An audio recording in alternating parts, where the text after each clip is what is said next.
Langkah kaki Rudi terdengar menyatu dengan bunyi mesin infus, detak monitor, dan hembusan AC tua yang bergetar di langit-langit rumah sakit. Malam itu terasa berbeda. Sunyi, namun bukan sunyi yang menenangkan. Sunyi yang justru seolah menunggu seseorang melakukan kesalahan. Rudi merapatkan jaketnya. Ia sudah 3 hari tidak pulang sejak ibunya dirawat di ruang perawatan khusus. Sakit kronis yang tidak kunjung membaik membuatnya harus berjaga setiap malam. Rumah sakit ini berada di pinggiran kota.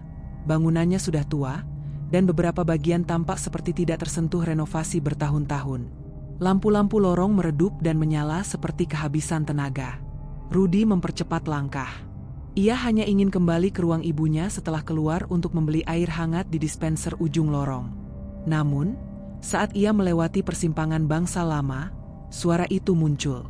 Lembut, parau, dan jelas memanggilnya. Rudi. Rudi berhenti seketika. Jantungnya seperti diremas. Ia menoleh cepat ke kiri dan kanan, tapi lorong itu kosong. Hanya ada kursi roda berkarat dan papan nama bangsal yang sudah kusam. Suara itu terdengar lagi.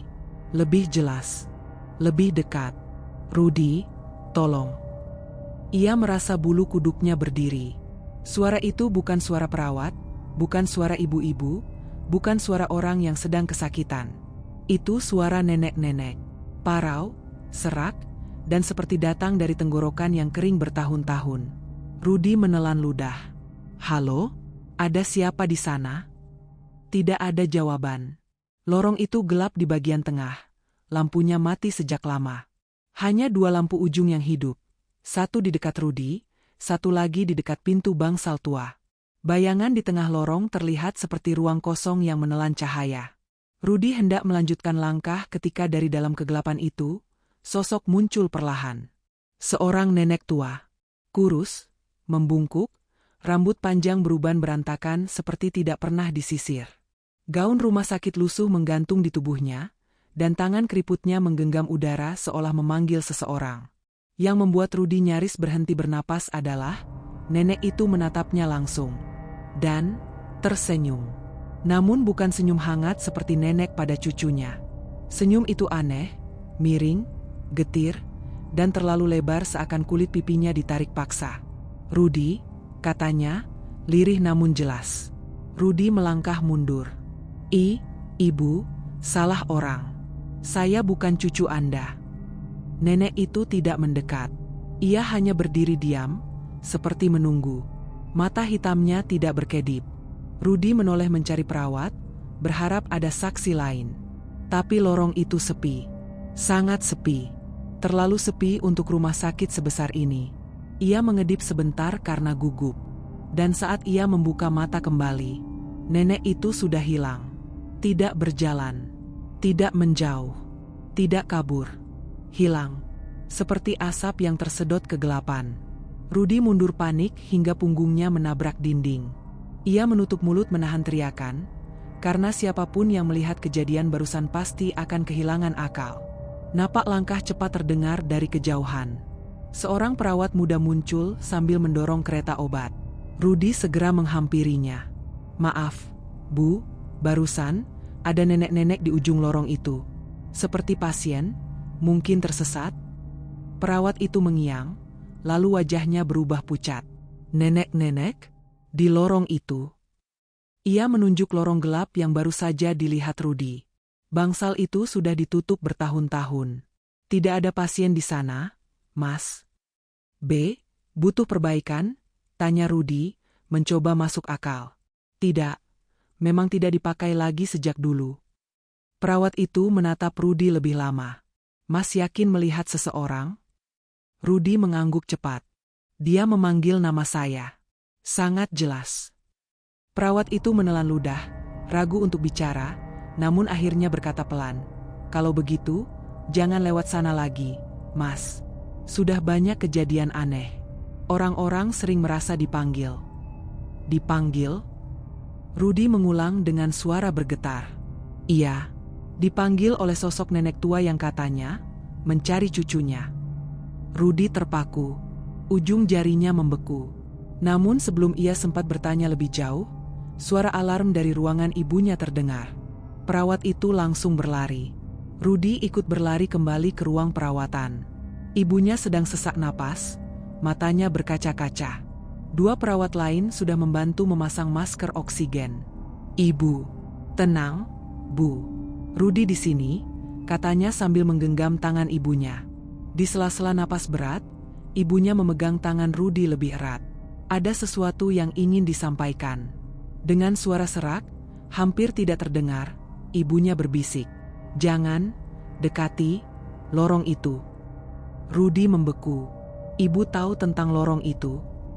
Namun mata ibunya sudah menutup lagi, tubuhnya lemah, dan monitor kembali stabil. Perawat meminta Rudy menunggu di kursi. Rudy duduk, tapi pikirannya berputar. Suara itu, sosok nenek itu, ucapan perawat, peringatan ibunya. Ia menatap lorong panjang di depan ruang perawatan. Lampu-lampunya redup, namun tidak seredup lorong tua tadi. Seolah seluruh rumah sakit mencoba menyembunyikan sesuatu di sana. Malam itu, ketika Rudy memejamkan mata sejenak di kursi tunggu, suara itu muncul lagi. Dekat sekali. Seperti berbisik tepat di telinganya. "Rudy, aku di sini." Dan Rudy sadar, apapun yang memanggilnya di lorong itu, belum selesai mencarinya. Kalau kamu penasaran siapa sebenarnya nenek itu dan kenapa dia terus memanggil nama Rudy, jangan lupa like, komen pendapatmu, dan subscribe supaya kamu bisa mengikuti bagian selanjutnya. Dukunganmu membuat cerita ini terus berlanjut. Pagi datang tanpa benar-benar memberi terang. Rudy terbangun di kursi tunggu dengan tubuh pegal dan kepala berat. Mimpi semalam masih terasa nyata. Suara nenek itu memanggil, napas dinginnya seolah menyentuh telinganya. Ia menatap sekeliling memastikan dirinya betul-betul bangun di dunia nyata. Lorong rumah sakit sudah mulai ramai. Perawat lalu lalang, roda kereta obat berderit, dan aroma antiseptik memenuhi udara. Namun rasa tidak nyaman di dada Rudy tidak hilang. Ia menoleh ke arah lorong tua yang tadi malam dipenuhi kegelapan. Pintu bangsal lama itu kini tertutup rapat. Tidak ada siapapun di sana. Seolah kejadian semalam hanya ilusi. Tapi Rudy tahu, itu bukan mimpi. Ia berdiri dan berjalan ke arah ruang ibunya. Sang ibu masih tertidur. Wajahnya pucat namun lebih tenang dibanding semalam. Rudy menepuk tangannya pelan dan duduk sebentar. Namun pikirannya tidak bisa diam. Ia butuh kepastian. Ia butuh tahu apakah suara yang ia dengar semalam adalah nyata atau hanya sugesti kelelahan. Setelah memastikan ibunya aman, Rudy keluar ruangan dan menuju loket informasi. Di sana ada seorang petugas tua yang tampaknya sudah bekerja puluhan tahun. "Pak," kata Rudy dengan hati-hati, "saya mau tanya tentang lorong lama di sebelah timur bangsal perawatan, yang dekat ruang 23. Petugas itu mengangkat alis. "Lorong itu? Kenapa, Mas?" "Semalam saya melihat seorang nenek di sana. Dia memanggil nama saya." Petugas itu langsung menoleh penuh. Wajahnya mengeras. "Mas yakin?" Rudy mengangguk. "Saya melihatnya jelas." Perawat bilang tidak ada pasien lansia di lorong itu. Petugas itu menarik napas panjang, lalu menunduk sedikit. "Mas, jangan lewat sana lagi kalau tidak penting." Rudy merasa ada sesuatu disembunyikan. "Kenapa? Apa ada kejadian?" Petugas itu menatapnya lama, lalu berkata pelan, "Di lorong itu dulu pernah ada bangsal pasien lansia dengan gangguan kejiwaan. Salah satunya, seorang nenek yang..." Sebelum ia melanjutkan, perawat yang semalam bertemu Rudy lewat dan mendengar percakapan mereka. "Masnya yang semalam? Mas, jangan terlalu dekat ke bangsal itu. Sudah lama ditutup. Banyak yang bilang lorong itu ada penunggunya."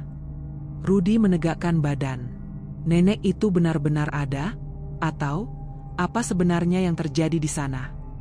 Perawat itu menelan ludah. "Saya tidak boleh cerita terlalu detail. Tapi dulu ada seorang nenek pasien psikiatri yang tiap malam memanggil nama cucunya. Dia meninggal dengan cara yang tidak wajar." Petugas tua menambahkan, dan semenjak itu, banyak yang mengaku mendengar suara yang sama. Nama yang dipanggil berbeda-beda, tapi kadang sangat spesifik. Rudy merasakan dingin menjalar dari tengkuk ke punggung. Semalam, suara itu memanggil namanya. Dengan jelas. "Mas, kata perawat itu lagi. Apa nenek yang Mas lihat? Menatap langsung ke Mas. Rudi mengangguk. Perawat itu menghela napas panjang. Kalau begitu, lebih baik Mas jangan lewat lorong itu sama sekali. Ada yang bilang, kalau dia bisa melihat wajahmu, dia akan terus mencarimu. Kata-kata itu seperti pukulan. Rudi berusaha menenangkan diri. Mungkin tadi malam saya cuma halusinasi karena capek. Perawat itu menggeleng. Kalau itu halusinasi, kenapa banyak orang lain yang mengalami hal sama? Rudi tidak menjawab. Tubuhnya terasa lemas. Siang hari berlalu tanpa kejadian aneh. Rudi menemani ibunya yang tidur, membantu perawat mengganti cairan infus, lalu pergi sebentar ke kantin rumah sakit. Namun setiap kali ia lewat lorong utama, ia selalu menahan diri agar tidak melihat ke arah lorong tua itu. Ketakutannya bukan sekadar pada sosok nenek itu, tapi pada perasaan kuat bahwa nenek itu tahu namanya. Sore menjelang. Hujan deras turun, menciptakan suara ritmis di atap rumah sakit yang berkarat. Rudi memutuskan pergi ke kamar mandi di ujung lorong. Setelah mencuci muka, ia menatap cermin, memastikan dirinya tidak terlalu pucat. Namun saat ia menunduk untuk mengambil tisu, sesuatu terlihat di sudut pandang cermin. Seseorang berdiri tepat di belakangnya. Rudi refleks memutar badan. Tidak ada siapa-siapa. Jantungnya berdetak keras. Ia kembali melihat cermin, dan sosok itu muncul lagi. Lebih jelas. Lebih dekat. Nenek itu berdiri di dalam pantulan cermin meski ruang nyata kosong. Gaun putih lusuh. Rambut berantakan. Mata gelap menatap langsung ke mata Rudi. Rudi. Panggilannya menggema di dalam kepala Rudi, bukan lewat telinga. Rudi mundur sampai punggungnya menabrak dinding kamar mandi. Ia tidak bisa berteriak. Tenggorokannya seolah terkunci. Nenek itu mengangkat tangan keriputnya ke arah cermin, meraba permukaannya, seolah mencoba keluar. "Anda? Siapa?" bisik Rudi. Nenek itu tersenyum lagi, senyum yang sama seperti malam itu. Senyum yang tidak manusiawi. T-O-L-O-N-G. Lampu kamar mandi berkedip. Bayangan di cermin bergetar. Lalu, dalam sekejap, nenek itu hilang sepenuhnya seperti ditarik ke dalam gelap. Rudi terhuyung keluar dari kamar mandi, napas terengah dan dingin. Namun ketika ia kembali ke lorong, ia melihat sesuatu yang membuat darahnya berhenti mengalir. Di ujung lorong, tepat di depan pintu bangsal tua, nenek itu berdiri di dunia nyata. Tidak lagi di cermin, tidak lagi dalam bayangan. Ia menatap Rudi dan berkata dengan suara lebih jelas dari sebelumnya, "Rudi, ikut aku." Rudi berdiri membeku. Hujan di luar menabrak jendela-jendela tua rumah sakit, menciptakan suara gemuruh yang menyatu dengan detak keras jantungnya. Di ujung lorong, nenek itu masih berdiri, diam, kaku, namun matanya menatap tajam seperti tidak ingin berkedip. "Rudi, ikut aku." Dua kata itu seolah menyayat udara. Langkah Rudi mundur perlahan. Ia tidak tahu apakah ia sedang mengalami mimpi buruk atau nyata, tapi tubuhnya benar-benar bergetar. Nenek itu mulai bergerak, pelan, sangat pelan, seperti tulangnya kaku atau sudah lama tidak berjalan. Setiap langkahnya mengeluarkan bunyi seret di lantai. Rudi hampir berteriak ketika pintu ruang perawat terbuka dan lampu lorong kembali terang. Seketika itu pula sosok nenek tersebut hilang. Seolah ia hanya bisa hidup di sela-sela gelap rumah sakit ini. Rudi terjatuh duduk, napasnya kacau. "Mas Rudi." Perawat yang keluar menolongnya bangkit. "Mas kenapa? Mas pucat sekali." Rudi hanya bisa menggeleng, menatap ujung lorong kosong yang beberapa detik lalu diisi sosok mengerikan itu. Malam itu, Rudi tidak bisa duduk tenang. Di samping ranjang ibunya yang tertidur lemah, pikirannya terus berputar. Nenek itu nyata. Bukan halusinasi. Bukan bayangan. Ia muncul di cermin, lalu muncul lagi secara langsung. Satu pertanyaan muncul dalam benaknya, kenapa memanggil namanya? Apakah itu kebetulan? Atau ada sesuatu yang jauh lebih besar? Rudi tidak bisa menahan rasa penasarannya lagi.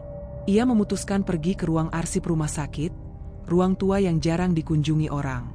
Mungkin di sana ada petunjuk tentang bangsal lama itu. Ruang arsip terletak di lantai bawah tanah, area yang bahkan terasa lebih tua daripada bangunan rumah sakit itu sendiri.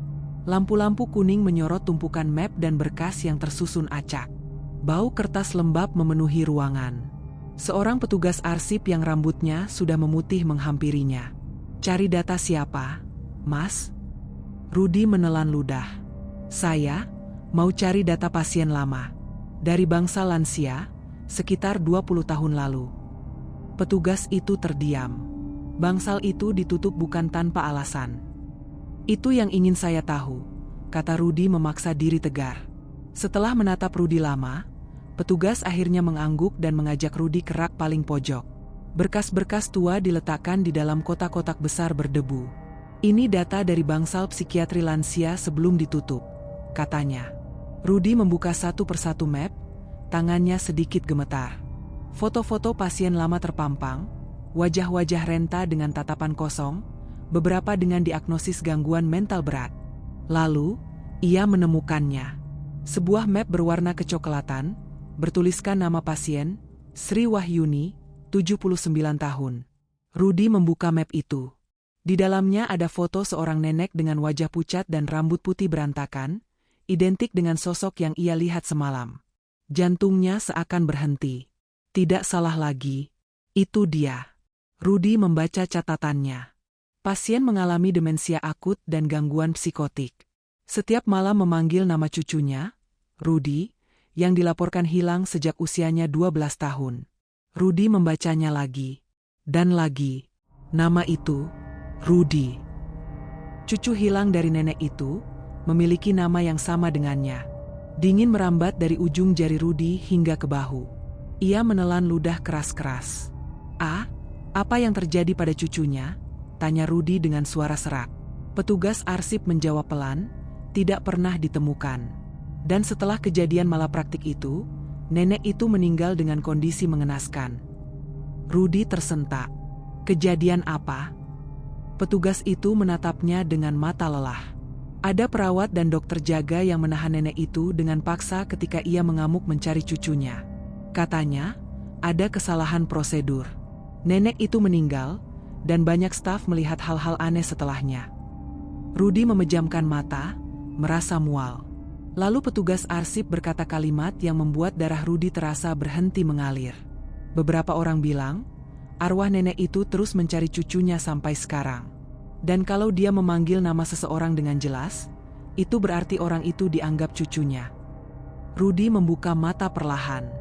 "Dan kalau dia bisa melihat wajahmu," petugas itu melanjutkan, "maka dia akan terus mengikuti, sampai kamu menjawab panggilannya."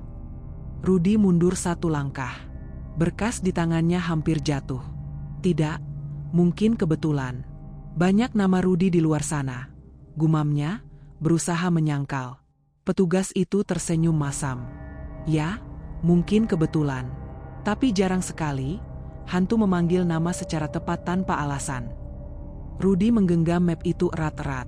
Tubuhnya bergetar halus. Dan tepat ketika ia hendak pergi, lampu ruang arsip berkedip 2 kali. Di antara berkedip itu, dalam kilatan cahaya singkat, Rudy melihatnya. Nenek itu berdiri di antara rak arsip, wajahnya sejajar dengan map di tangan Rudy. Ia menatap Rudy tanpa berkedip, menyeringai, sambil berbisik, "Anakku." Lampu kembali stabil. Sosoknya hilang. Petugas arsip tidak melihat apapun. Tapi Rudy tahu, nenek itu bukan sekadar menghantui rumah sakit. Ia menghantui Rudy. Karena baginya, Rudy adalah cucu yang hilang. Rudy keluar dari ruang arsip dengan tubuh gemetar. Setiap langkahnya terasa berat, seolah ada sesuatu yang menahan kakinya. Ia menatap lorong panjang di depannya, sunyi, redup, dan berbau apek. Tapi kini ia merasa, dia tidak sendirian. Napasnya terengah kecil. Ia kembali memegang map berisi berkas nenek Sri Wahyuni, takut melepasnya namun takut juga membawanya. Kenapa dia melihatku seperti cucunya? Kenapa namaku sama? Pikir Rudy, kepalanya serasa mau pecah. Saat ia menutup pintu arsip, suara halus terdengar di belakang telinganya. Rudy. Rudy hampir menjatuhkan map itu. Ia membalikkan tubuh cepat. Tidak ada siapa-siapa. Namun udara di belakangnya sangat dingin. Tidak wajar. Bukan dingin AC, dingin seperti ruangan yang tidak pernah disentuh kehidupan. Rudy mempercepat langkah menuju lift. Ia menekan tombol beberapa kali, seolah itu bisa membuat pintunya terbuka lebih cepat. Tapi liftnya lambat. Sangat lambat. Lampu di atas pintu berkedip, dan suara mekanis tua terdengar dari dalam poros lift. "Cepatlah," desis Rudy. Dinginnya bertambah. Wangi obat-obatan bercampur dengan bau anyir yang samar, seperti bau kain basah yang ditinggalkan terlalu lama. Dinginnya berpindah, dari belakangnya, ke sampingnya. Rudy menoleh, dan dadanya seakan berhenti. Di dinding lift yang dari baja itu, terpantul wajah seseorang. Wajah nenek itu, tepat di sampingnya. Namun saat Rudy menoleh ke sisi kanan di dunia nyata, kosong. Hanya dinding. Tapi di pantulan logam lift, nenek itu masih ada. Menatap lurus ke arah Rudy, mulutnya bergerak perlahan. "Aku temukan KAMU." Pintu lift terbuka dengan suara kling keras. Rudy masuk cepat, menekan tombol lantai 3 di mana ibunya dirawat. Sebelum pintu menutup, ia melihat pantulan nenek itu di pintu lift, tersenyum lebar hingga pipinya seolah robek. Dan saat pintu menutup, nenek itu hilang. Di ruang ibunya, Rudy duduk dengan napas masih belum stabil. Ia berusaha menenangkan diri. Ibunya masih tidur, wajahnya tampak lebih tenang. Namun ketika Rudy menatap monitor jantungnya, sesuatu terasa aneh. Beat jantung ibunya turun naik tidak teratur. Terkadang naik cepat, lalu turun drastis. Rudy memanggil perawat. Mereka memeriksa, tapi alatnya tidak menunjukkan gangguan apapun. "Ini normal untuk pasien kondisi seperti ini," kata perawat. "Mungkin beliau stres karena suasana rumah sakit." Rudy hanya mengangguk, tapi hatinya tidak setuju. Ia merasa ibu sedang dalam bahaya. Seperti ada sesuatu yang mengganggu. Ia duduk di samping ibunya, menggenggam tangan wanita itu. "Bu, ada apa sebenarnya di rumah sakit ini? Ibu sempat bilang jangan dekati lorong itu. Kenapa?" Ibu Rudy perlahan membuka mata. Pandangannya sayu namun penuh kekhawatiran yang dalam. "Rudy," ia berbisik pelan, "kamu harus pergi dari sini." Rudy menggeleng cepat. "Tidak, Bu. Aku tidak akan tinggalkan ibu. Tapi katakan, ibu tahu apa tentang nenek itu?" Ibu Rudy memejamkan mata seolah menahan sesuatu. "Ayahmu, dia pernah bekerja di rumah sakit ini. Lama sekali." Jantung Rudy berdegup keras. Ia tidak pernah diberitahu hal ini. "Ayahmu terlibat dalam kejadian nenek itu. Dia ada saat nenek itu meninggal." Suara ibunya pecah. "Dan dia menyesal seumur hidupnya. Karena itu dia..." Ibu Rudy terbatuk keras. Alat monitor berbunyi cepat. "Ibu, tenang." Rudy memanggil perawat. 2 orang masuk dan menenangkan kondisi ibunya. Rudy mundur ke belakang, tubuhnya lemas. Seorang perawat berkata, "Mas, ini bukan waktu yang tepat untuk membuat beliau bicara banyak. Beliau perlu istirahat." Rudy mengangguk, namun isi kepalanya penuh. Ayahnya ada di rumah sakit ini saat nenek itu mati. Ayahnya terlibat. Dan ayahnya menyesal. Lalu, kenapa ayah memberi nama Rudy padanya? Apakah itu bentuk penebusan? Atau lebih buruk lagi, apakah ayah berharap arwah nenek itu tidak akan mengira anaknya sebagai cucunya? Rudy menggenggam kepalanya. "Tolong, hentikan ini." Ia berjalan ke ruang tunggu untuk menenangkan diri. Tapi baru beberapa langkah, lampu lorong berkedip lagi. Satu persatu redup, dan padam. Hanya tersisa satu lampu di ujung lorong. Dan di bawah lampu itu, nenek tersebut berdiri. Wajahnya rusak lebih parah dari sebelumnya. Matanya cekung, kulit wajahnya seperti meleleh, tubuhnya sedikit membungkuk namun kaku. "Rudy." Kali ini suaranya bukan bisikan. Suaranya memenuhi seluruh lorong, bergaung, dan menggema sampai membuat dada Rudy bergetar. Tubuh Rudy terpaku. Ia ingin lari, tapi kakinya tidak bergerak. Nenek itu melangkah. Setiap langkahnya menimbulkan suara seperti tulang-tulang tua yang saling bergesekan. Rudy. Ia semakin dekat. Dan ketika ia sudah hanya berjarak beberapa meter, sambil menatap dalam-dalam, ia berbisik, "Kamu, cucuku, kan?" Air mata dingin mengalir dari mata nenek itu, namun suaranya terdengar seperti air mendidih. Rudy merasa tenggorokannya terkunci. Saya bukan cucu Anda." Nenek itu tersenyum pahit, sangat perlahan, senyum yang memanjang tidak wajar. "Kalau begitu," katanya sambil mengangkat tangannya yang gemetar, "kenapa nama kita sama?" Lorong bergema, lampu meledak, dan dunia di sekitar Rudy tiba-tiba gelap total. Dalam gelap itu, satu-satunya hal yang terdengar adalah napas nenek itu, tepat di belakang telinganya. "Rudy, aku sudah menemukanmu." Kegelapan itu seperti hidup, menekan, menutup seluruh ruang dan udara. Rudy bahkan tidak bisa melihat tangannya sendiri.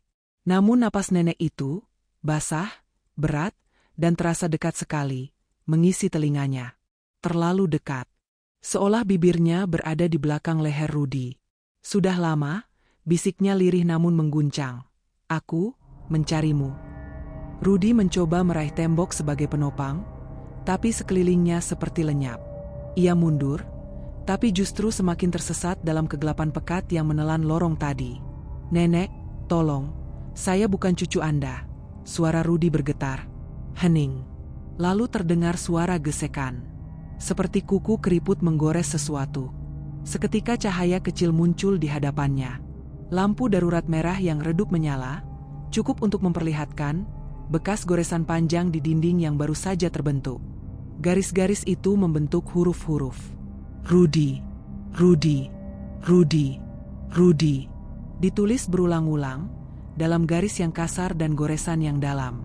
Jantung Rudy nyaris pecah. "Kenapa? Namamu sama?" Suara nenek itu kembali terdengar, kali ini tepat di samping Rudy. Rudy memalingkan wajah. Kosong. Tapi dinginnya terasa di pipi kanan, seperti ada yang berdiri, menempel, sangat dekat. "Tolong, saya tidak ada hubungannya dengan Anda," desis Rudy, menahan suara agar tidak pecah. Namun suara nenek itu tiba-tiba berubah menjadi elegi penuh kesedihan. Suara yang retak dan hancur. "Cucuku, hilang karena ayahmu." Rudy terdiam. Ayah saya." Cahaya darurat berpendar. Dalam kilatan cahaya itu, nenek muncul tepat di depan wajah Rudy.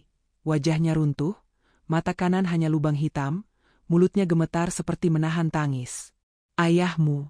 Mereka menahanku." Suaranya berubah menjadi jeritan parau. Rudy terjatuh ke belakang, tubuhnya menghantam dinding. "Ayahku melakukan apa?" teriak Rudy, tubuhnya gemetar hebat. Nenek itu merunduk, tubuhnya tersentak-sentak seperti menangis tanpa suara. "Aku diikat, disuntik, dibiarkan sendirian. Karena aku mencari cucuku." Rudy menelan ludah. Setiap kata yang keluar terasa seperti meninju dadanya. "Ayahmu ada di sana. Dia bagian dari mereka." Air mata hitam mengalir dari mata nenek itu. "Dia melihatku mati." Kata mati itu terasa mengguncang seluruh lorong. "Tidak, ayah tidak pernah cerita," bisik Rudy. "Dia bukan orang jahat." Nenek itu tiba-tiba mengangkat wajahnya cepat. Lehernya mengeluarkan suara patah saat bergerak. "Bukan jahat, tapi penakut." Rudy merasakan dunia runtuh. Jika benar ayahnya ada di lokasi nenek itu meninggal, dan tidak berbuat apa-apa, maka rasa bersalah itu mungkin membebani ayahnya sampai mati. Itu menjelaskan kenapa ayah tidak pernah bercerita apapun. Itu menjelaskan kenapa ayah memberinya nama itu. Rudy. Nama cucu yang hilang. Nama yang selalu dipanggil nenek itu sampai akhir hayatnya. Nama yang menjadi penebus rasa bersalah. Rudy jatuh berlutut, tubuhnya melemas. Saya tidak tahu, saya tidak ada hubungannya." Tiba-tiba permukaan lantai di sekitar Rudy berubah dingin, sangat dingin, hingga terasa seperti es. Dan perlahan dari kegelapan, nenek itu merangkak mendekat. Tangannya menyentuh lantai, menarik dirinya perlahan menuju Rudi. "Kau." Suara itu patah-patah. "Kau harus ganti dia." "Ganti? Siapa?" Suara Rudi pecah. Nenek itu berhenti merangkak. Lalu dengan suara penuh kesakitan, ia berbisik, "Cucuku." Rudi mundur sekuat tenaga. "Tidak, saya bukan cucu Anda." Namun nenek itu tiba-tiba meraih kakinya. Dingin, kasar, kuat seperti tulang kaku. Rudi berteriak. Momen itu begitu cepat. Lampu lorong menyala kembali. Suara orang-orang panik terdengar, dan Rudi mendapati dirinya sudah terbaring di lantai dengan 3 perawat memegang tubuhnya. "Mas Rudi, Mas tenang. Mas kenapa?" Rudi berusaha bangkit. "Nenek itu, dia ada di sini. Dia menarik saya." Perawat menatap satu sama lain, bingung dan pucat. "Mas, di lorong ini tadi tidak ada siapa-siapa. Kami menemukan Mas pingsan di lantai." Rudi terkejut. "Tidak. Dia ada di sini. Tadi, dia menyentuh saya." Perawat menatap bekas merah di pergelangan kaki Rudi, bekas jari panjang keriput, jelas dan nyata. Namun mereka tidak berkomentar. Rudi kembali ke ruang ibunya dalam keadaan terpukul. Ia duduk di samping ranjang, menggenggam tangan ibunya yang kini tampak semakin lemah. Ibu tahu tentang semua ini, kan?" Rudi berbisik putus asa. Wanita tua itu membuka mata perlahan, menatap Rudi dengan mata penuh kesedihan. "Ayahmu," ia berhenti, menarik napas berat. "Ayahmu menyesal, setiap hari." Air mata mulai keluar dari mata ibu. Rudi menggenggam tangannya lebih erat. "Ibu, tolong, apa sebenarnya yang dilakukan ayah?" Ibu Rudi menelan ludah, lalu berkata pelan, seperti memuntahkan beban yang ia simpan bertahun-tahun. "Ayahmu adalah orang yang menahan nenek itu. Dia menekan bahunya. Dia menutup mulutnya ketika nenek itu menjerit. Dia ada di sana saat nenekmu mati." Rudi terpaku. Kalimat itu menghantamnya lebih kuat dari teriakan hantu manapun. "Ayahmu menyesal? Dia memberi namamu dari nama cucunya, agar nenek itu memaafkannya." Rudi memejamkan mata, menahan sesak di dadanya. "Tapi kau malah dipanggil olehnya." Ibu berbisik sambil menangis. "Dia pikir kau cucunya." Rudi menutup wajah dengan kedua tangannya. Kebenaran yang selama ini disembunyikan akhirnya terungkap, dan justru membuat semuanya semakin buruk. "Nenek itu," ibu melanjutkan dengan suara hampir tidak terdengar. "Dia tidak mau melepaskan cucunya, bahkan setelah mati." Lampu kamar tiba-tiba berkedip pelan. Monitor jantung ibu bergemuruh. Rudi menoleh cepat. Di sudut ruangan, dekat jendela, nenek itu berdiri. Lebih dekat dari sebelumnya. Lebih jelas. Wajahnya kini seperti 2 kali lebih rusak. "Rudi!" Jeritannya menggetarkan kaca jendela. Ibu Rudi menjerit lemah. Rudi berdiri, tubuhnya gemetar hebat. Nenek itu mengulurkan tangan. "Kali ini, kau ikut aku." Ruangan itu hening. Hening yang menusuk. Hanya monitor jantung ibu yang berbunyi tak beraturan, bercampur dengan gemerisik hujan di luar. Tapi suara yang paling tajam adalah suara itu. "Rudi!" Nenek itu berdiri di dekat jendela, tubuhnya condong ke depan, rambut putihnya menjuntai liar, menutupi sebagian wajah yang sudah nyaris hancur. Kulitnya menggantung seperti kain basah. Matanya, 2 lubang gelap yang menatap langsung ke jiwa Rudi. Setiap kali ia memanggil nama itu, udara di ruangan bergetar seperti ditarik ke bawah. Rudi merasa kepalanya seperti mau pecah. Ibu Rudi menangis lemah, suara seraknya memecah sunyi.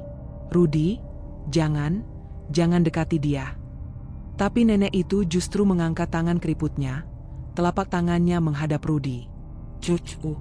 Akhirnya, ketemu. Suaranya bukan lagi bisikan, bukan lagi panggilan. Itu tuntutan.